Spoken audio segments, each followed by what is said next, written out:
जय हिंद। इससे पहले की वीडियो में हम आपको आईपीसी और सीआरपीसी की धाराओं के बारे में समझा दिए थे। एफआईआर और जीरो एफआईआर बता दिए थे और बता दिए कि चार्जशीट दायर करने के बाद जब मामला कोर्ट में चला जाता है, ट्रायल हो रहा होता है, तो उस दौरान आपको जेल में भेज दिया जाता है अगर अपराध बड़ा है तब। अब जेल में समझते हैं कि खाना कितने टाइम दिए जाते हैं और कितने खाना दिए जाते हैं। क्या आप बाहर से जेल के अंदर खाना ले जा सकते हैं?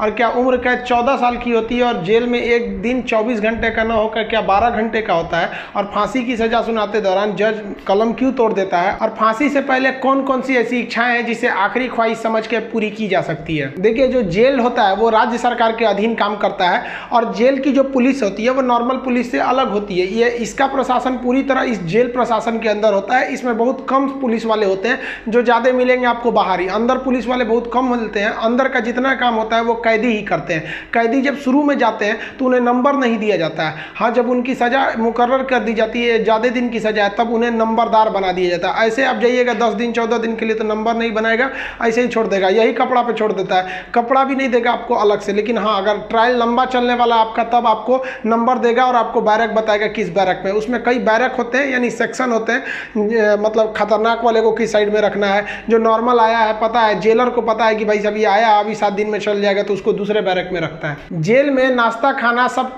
तीनों टाइम मिलाकर हर अलग अलग राज्यों में अलग अलग खर्च किए जाते हैं कैदियों के ऊपर। अगर भारत के आप टोटल राज्यों को लेंगे तो पर डे एक कैदी के ऊपर लगभग 52 रुपए का खर्च आता है, ये जेल मेन्यू के हिसाब से। जेल में जो नाश्ता दिया जाता है, सुबह 7 बजे नाश्ता आ जाता है, जिसमें एक चाय का रहना कंपलसरी है। चाय के अलावा आपको कभी चना दिया जाएगा, कभी परोटी, ब्रेड, बिस्किट वगैरह दे सकता है या दलिया दे सकता है। ये सब बिस्किट वगैरह ये अंदर ही बनता है जेल के, काफ़ी अच्छा होते हैं सब। नाश्ता तो कम से कम ठीक देते हैं सब। वो दोपहर का लंच 11 से 12 बजे तक आ जाता है। लंच में अगर आप देखेंगे तो रोटी चाट हो रहेगी और आपको थोड़ा सा चावल और दाल दिया जाएगा। सब्जी कोई भी मौसमी सब्जी हो सकती है। दाल इतना रहेगा कि वो पानी की तरह पतला रहेगा दाल।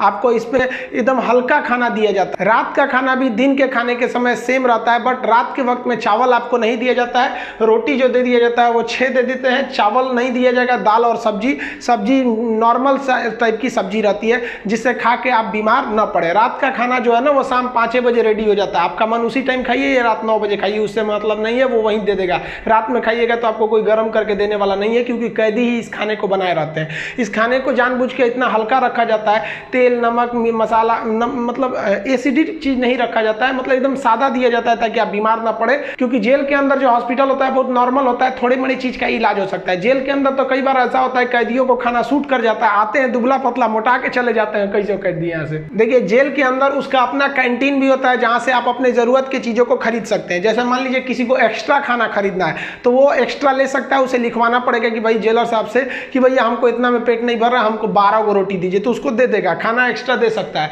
आप चाहते हैं कि बाहर से मंगवा दे, घर से खाना मंगा दे, तो इसके लिए भी लिखवा के मंगाना पड़ेगा।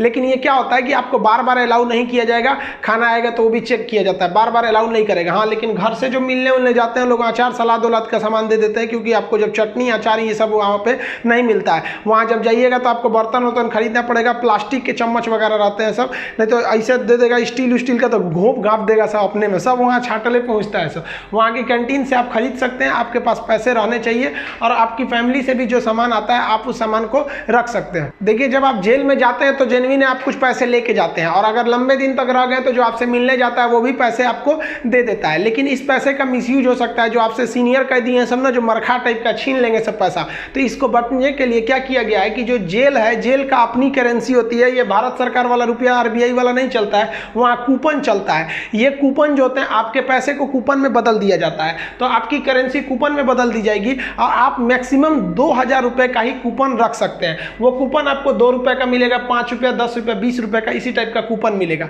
ये आपको दिया जाएगा। अब इस पे ना एक विशेष कोड किया जाता है कि भाई आप ही के नंबर का ये रहेगा, आप ही के नाम का, तो दूसरा कोई इसको चला नहीं सकता है कैंटीन में ले जाकर। इसलिए इससे आप आराम से बच सकते हैं। ये रखेगा तो कोई भी चला सकता है, और 2000 से ज़्यादा आप नहीं रख सकते हैं कैश। अगर कैश पकड़ा गया तो जब्त कर लिया जाता है, और आपकी सज़ा भी बढ़ा दी जाती है। हालांकि बहुत से पहुंचने जो जान पहचान वाले कैदी होते हैं सब सीनियर, बहुत व्यवहार बना लेते हैं सब, अंदर बहुत सारी सुविधाएं ले जाते हैं सब। मोबाइल अलाउ नहीं है, फिर भी अंदर मोबाइल मिल जाता है। जेल में आप जाके मिल भी सकते हैं, आप परिजन हैं तो भी मिल सकते हैं, आप उसके मान लीजिए दोस्त यार कुछ भी आप जाके मिल सकते हैं। मिलने के लिए आपको 2-3 चीज़ें चाहिए। आपको पहले उस कैदी का नाम पता होना चाहिए, पिता का नाम और किस जेल नंबर में है। इसके लिए आप ऑनलाइन फॉर्म भर देंगे तो आपको नंबर वेट नहीं करना पड़ेगा, नहीं तो वहाँ जाइएगा तो ऑफलाइन में 15 रुपये का पर्ची कटाइएगा तो 3-3 घंटा तो पहले आप ही को लाइन में खड़ा कर देगा और तब आपको मिलाएगा। आप ऐसे बाहर खड़े रहेंगे, अंदर कैदियों का ही एक कमरा होता है, अंदर से उसमें घुसा दिया जाता है, वो अंदर रहते हैं, आप बाहर रहते हैं। यहाँ आप बात कर सकते हैं, यहाँ CCTV रिकॉर्डिंग वगैरह नहीं होता है। यहाँ आप सामान भी दे सकते हैं, बाहर के जो सिपाही खड़े रहते हैं कि अंदर जाके उस कैदी को दे दीजिएगा, ये सामान चेक करेंगे, अच्छा ठीक ठाक रहेगा तो दे देंगे, अगर इलीगल रहेगा तो ये लोग नहीं देते हैं और आपकी सजा को बढ़ा देते हैं। तो आप मिल सकते हैं। मिलने का टाइम 10 बजे से 3 बजे तक होता है, उसके 3 बजे के बाद जाएंगे तो मिलने नहीं देगा, 10 बजे से पहले जाएंगे तो नहीं मिलने देगा। आप वहाँ जाए कि अगर किसी से मिलने जाते हैं, देखिए कई बार ऐसा भी होता है कि फर्जी FIR में किसी को फंसा दिया जाता है, वो भी बता देंगे कि फर्जी FIR होता है तो कैसे आपके नाम को हटाया जा सकता है। और बहुत से स्टूडेंट्स को इस बात का डर रहता है कि जब वो तैयारी कर रहे होते हैं तो उनका पड़ोसी वाला उल्टा सीधा केस में फंसा देता है, FIR करा देता है, तो वो टेंशन में आ जाते हैं कि मेरी नौकरी चली जाएगी। अरे भाई हम गारंटी देते हैं नहीं नौकरी जाने देंगे। अब उसको भी वीडियो में समझा देंगे कि कैसे आपके ऊपर FIR हो गया है तो उसे कैसे कटवा सकते हैं, और आप स्टूडेंट हैं, आपका FIR हो गया, नाम चला गया, फिर भी आपका जॉब होगा, गारंटी बोलते हैं कि होगा। अब बहुत से लड़कों का ऐसा कराए भी हैं, और नियम है, हम क्या अपने घर से कराएं, नियम है, बस आप नहीं जानते वो अलग बात है। तो आप उन लोग के लिए गिफ्ट वगैरह लेते जाइएगा। गिफ्ट मतलब क्या चीज़, खाने पीने का अचार ले लीजिएगा, थोड़ा सा घी वगैरह ले लीजिएगा, ताकि अंदर अच्छा खाना नहीं लगता है, बाहर का इतना ज़्यादा आइटम रहता है, अंदर जाके आदमी उब जाता है। गुटखा वगैरह नहीं ले जा सकते क्योंकि अंदर जो सफाई का काम होता है वो कैदियों को ही करना रहता है। गुटखा दे देंगे तो खा के थूक देगा। पहुँच वाले सब गुटखा खाते हैं, सब सिगरेट अलाउ है, ये सब चीज़ें अलाउ है, बस गंदगी वाला चीज़ नहीं। हम तो कहते हैं भाई जब हर चीज़ अंदर अलाउ है, बस आपका पहुँच होना चाहिए। अगर आपके पास पैसा और पहुँच है ना तो जेल और बाहर में कोई खास फर्क नहीं समझ में आएगा। ऐसे नॉर्मल वालों के लिए सारे नियम कानून है। अब मिलने का मतलब ये नहीं कि डेली मिलने जा रहे हैं, हफ्ते में आपको 3 बार ही मिलने दिया जाएगा, और बड़ा अपराधी है तो 2 बार, कई को तो हफ्ता में 1 बार अलाउ करता है। अब कुछ ऐसे भी अपराधी रहते हैं बहुत खतरनाक, उनको अलाउ ही नहीं करता है मिलने। तो ऑन एन एवरेज आप हफ्ते में 3 बार किसी जाके मिल सकते हैं। 15 से 20 रुपए की आपको रसीद लगेगी मिलने के लिए। जेल के अंदर स्टडी रूम होता है, वहां जाके आप आराम से पढ़ाई कर सकते हैं। लाइब्रेरी तो इतना अच्छा होता है कि उतना अच्छा इसे आपको नॉर्मल लाइब्रेरी नहीं मिलेगी। आप वहां से अंदर जाके पढ़ाई भी कर सकते हैं। इग्नू से आपको सर्टिफिकेट दे दिया जाएगा, आपका एग्जाम वगैरह भी होगा, आप वहां से पढ़ाई कर सकते हैं। सो जो आप बाहर में पढ़ाई नहीं किया मार काट करके अंदर जाएगा, लेकिन हाँ हम उसमें पढ़ते हुए भी देखे हैं। जेल के अंदर हर एक कैदी को खुद ही काम करना होता है, क्योंकि अंदर सिपाही कम रहते हैं। मार धार करिएगा, खूब पिटा जाइएगा ना तो आके छोड़ा देंगे सब। अंदर शांति से रहना चाहिए। अंदर भी जेल के अंदर भी ना ग्रुप होता है, वो उसके ग्रुप का है, वो उसके ग्रुप का है।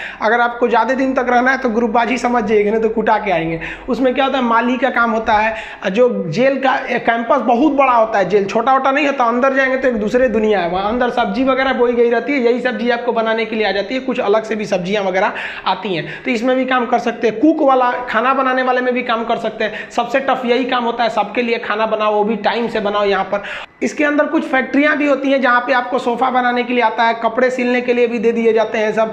और जो होली में जो गुलाल लगाते हैं अबीर, वो भी इसके अंदर पीस के बनाना रहता है। कई सारे काम होते हैं, लेकिन ये जो काम वाला डिपार्टमेंट है ना, फैक्ट्री वाला डिपार्टमेंट, ये उसी को दिया जाएगा जिसको कोर्ट ने सजा सुना दिया है। लेकिन अगर कोर्ट ने आपको सजा नहीं सुनाया, अभी आप पर मुकदमा ही चल रहा है, तो इस पे नहीं देंगे सब, आपको ये सब हल्का हल्का काम कराएंगे सब। इस काम के बदले आपको पर डे का 20 रुपया मिलता है, यानी महीने के आपको टोटल 600 रुपये मिलने वाले हैं। आपको काम करना पड़ेगा। अगर आप काम नहीं करिएगा तो बदले में आपको एक बार पैसा देना पड़ेगा। ये पैसा पर मंथ नहीं लगता है, एक बार जाइएगा तो जेलर पूछेगा काम कीजिएगा कि पैसा दीजिएगा। तो जो पैसा देते हैं उसे हाता कहा जाता है। अब ये जो हाता का अमाउंट होता है ये डिपेंड करता है, अलग अलग जेल पे थोड़ा सा डिफरेंट होता है, लेकिन एक ही बार इस हाता को देना रहता है। लेकिन अगर आप काम करेंगे तो अच्छा रहता है। कोशिश करिएगा आप लोग, अगर बाय द वे गलती से चले, देखिए ऐसा नहीं है कि आप मर्डर करके जाइएगा, आपको कभी गलती से भी फंसाया जा सकता है। हम लोग को बड़का कहीं बम फोड़े थे लोग, हम लोग का भी क्या था भाई, स्टूडेंट्स की मांग कर रहे थे लोग, उठा कर डाल दिया उसमें, तो काम का आप कर सकते हैं उसमें। तो ये सब काम थोड़ा सा इजी रहता है। काम का मतलब फायदा क्या होता है कि आपको खाना अनलिमिटेड मिलेगा, आप जितना खाना चाहें खा सकते हैं। और खाने की थोड़ी सी कैटेगरी थोड़ी आपकी अच्छी कर दी जाती है। अगर आप काम नहीं कीजिएगा तो आपको खाना गिन के मिलेगा, 4 रोटी 6 रोटी, इससे ज़्यादा नहीं मिलेगा, चाहिए तो लिखवाइए वगैरह। तो काम करने वालों को कुछ अच्छा फैसिलिटीज दी जाती है। देखिए कई लोग को लगता है कि जेल में ना जो एक दिन होता है वो 12 घंटे का होता है, ऐसा नहीं है। पहले अंग्रेजों के समय होता होगा ये, लेकिन अभी के समय में जो जेल का कानून है वो जैसे आपके लिए 24 घंटे का एक दिन होता है, वैसे जेल में भी होता है। अब कुछ लोग कहते हैं किसी को 10 साल की सजा हुई तो 5 साल में आ जाएगा, ऐसा फिल्मों में भी होता था पहले का ही तब। लेकिन अभी के समय में अगर आपको 10 साल की सजा हुई तो 10 साल बाद निकलेंगे, यानी आपके लिए भी दिन जो है वो 24 घंटे का ही है। और दूसरा कुछ लोग को लगता है कि उम्र कैद में आदमी 14 साल में छूट जाता है। देखिए उम्र कैद का मतलब होता है कि आपको जिंदगी भर जेल रहना है, आजीवन कारावास रहना है। ये 14 साल की बात क्या है कि जज ने अगर आपको सुना दिया कि आपको उम्र कैद की सजा है, तो संविधान में लिखा गया है कि अनुच्छेद 72 के तहत तथा अनुच्छेद 161 के तहत, अनुच्छेद 72 के तहत राष्ट्रपति और 161 के तहत राज्यपाल आपकी सजा को माफ कर सकते हैं। तो ये जो 14 साल का थ्रेशोल्ड बनाया गया है कि राज्यपाल और राष्ट्रपति जो है ये उम्र कैद को 14 साल से पहले नहीं माफ कर सकते हैं। तो बहुत से ऐसे लोग होते हैं जो 14 साल जेल बिता देते हैं ना, तो ऐसा कहा जाता है कि 14 साल तक किसी को समाज से अलग कर दीजिएगा तो नॉर्मल व्यक्ति जो छोटा मोटा गुंडा है उसका बाकी सबसे संपर्क टूट जाता है तो उसे माफ कर दिया जाता है। तो जनरली 14 साल में छूट जाते हैं। वो छूटते नहीं है बल्कि राष्ट्रपति या राज्यपाल माफ कर देते हैं कि चलो यार गलती, बहुत बार तो अपराध आवेश में आके हो जाता है, लेकिन ऐसा नहीं है कि सबको छोड़ देता है। कुछ कुछ एकदम सातिर अपराधी होते हैं, उन्हें नहीं छोड़ा जाता है। तो ये 14 साल मिनिमम है कि आपको इतना रहना ही है, इसके बाद राष्ट्रपति या राज्यपाल माफ करेंगे तब समझिएगा। अब एक चीज देखेंगे कि जब जज जो होता है जब फांसी की सजा सुनाता है तो दो चीजें इस पे ध्यान दीजिएगा। फांसी की सजा सुनाने के बाद वो स्याही को, कलम को तोड़ देता है। वो इस बात का संकेत है कि अब हम आपके ये जो फांसी की सजा सुना दिए हैं ना, हम जज होने के बावजूद भी अब इसमें कुछ बदलाव नहीं कर सकते। यानी ये कलम अब मेरी किसी काम की नहीं रहेगी, क्योंकि हम ये कलम रहने के बावजूद आपकी सजा में अब कुछ चेंजिंग नहीं कर सकते। इसलिए जज को बड़ा सोच समझ के फांसी की सजा सुनानी पड़ती है और तोड़ देता है।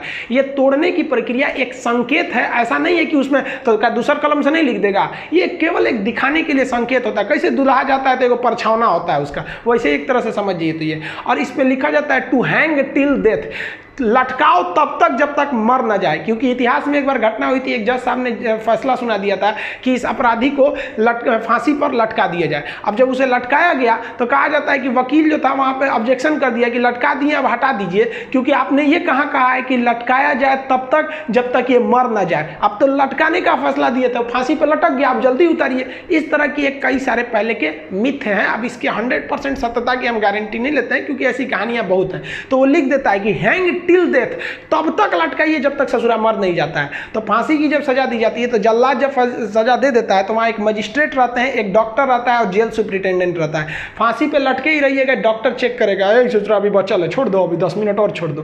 तब तक डॉक्टर नहीं कह देता, जब तक कि मर नहीं गए तब तक आपको लटकैले रह जाएगा। फांसी जो है वो अक्सर मॉर्निंग में ही दी जाती है, क्योंकि जेल प्रशासन के ऊपर सबसे बड़ी जिम्मेदारी फांसी की होती है। वो सुबह सुबह इसे निपटा देना चाहता है, और सुबह के समय जनता मीडिया भी उतने ज़्यादा एक्टिव नहीं होती है। खैर ये सेकेंडरी वजह होता है। फांसी घर में जब कैदी को लाया जाता है तो जल्लाद इस कैदी का चेहरा नहीं देख पाता है, क्योंकि पुलिस पहले ही उसके चेहरे को काले कपड़े से ढक देते हैं। जल्लाद जो होता है उसे काले कपड़े में पहना के फिर फांसी पर लटकाता है। इसे कपड़े ढकने का एक और रीजन है कि जब फांसी लगाई जाती है, किसी को फांसी दिया जाता है तो उसके आँख वगैरह काफ़ी मतलब तड़पता है, तो एक होता है ना कि थोड़ा सा खराब लगेगा उस वजह से। तो यहाँ पर जो जल्लाद होता है इसे पहले ही, इसको फांसी लगाने से पहले इसके कपड़ा ढक के इसको लटका दिया जाता है। लटकाने से पहले इसे जब फांसी देना होता है तो उससे पहले इससे पूछी जाती है आखिरी ख्वाहिश। यहाँ वो अपने पसंद का खाना खाने को कह सकता है, अपने रिश्तेदारों से मिल सकता है, या कोई धार्मिक ग्रंथ कह सकता है कि हम उसको पढ़ना चाहते हैं। इससे ज़्यादा उसकी कोई ख्वाहिश नहीं पूरी की जाएगी। ऐसा नहीं कहेगा कि हमको मर्सिडीज में घुमा दीजिए, ये मरने वाला होता है, इसकी ख्वाहिश क्या बची रहती है। इन सबको तो अपने तबीयत खराब हो जाता है। जब इसके कपड़े में जल्लाद जब फांसी देने जाता है तो इसके कान में कहता है कि मुझे तुम माफ़ करना, मतलब ये हमारी ये तो मजबूरी थी, भगवान के लिए मुझे माफ़ कर दो, या अल्लाह के लिए मुझे माफ़ कर दो, तुम्हें अपने भगवान का वास्ता, जिस धर्म का ये अपराधी है। क्योंकि भाई इसमें कैद ये जो जल्लाद का इसका क्या दिक्कत है, इसको तो जज ने जो आदेश दिया वो इसको पालन करना है। फांसी के बाद इसके जो बॉडी होती है वो पोस्टमार्टम के लिए भेज दिया जाता है, फिर घर वालों को दे दिया जाता है। आप जिस धर्म के हैं उस धर्म के हिसाब से इनका अंतिम संस्कार आप कर लीजिए। आई होप आप जेल मेनू समझ गए होंगे। नेक्स्ट वीडियो में बता देंगे कि फर्जी FIR से कैसे बचा जा सकता है। मिलेंगे नेक्स्ट वीडियो में, तब तक के लिए जय हिंद।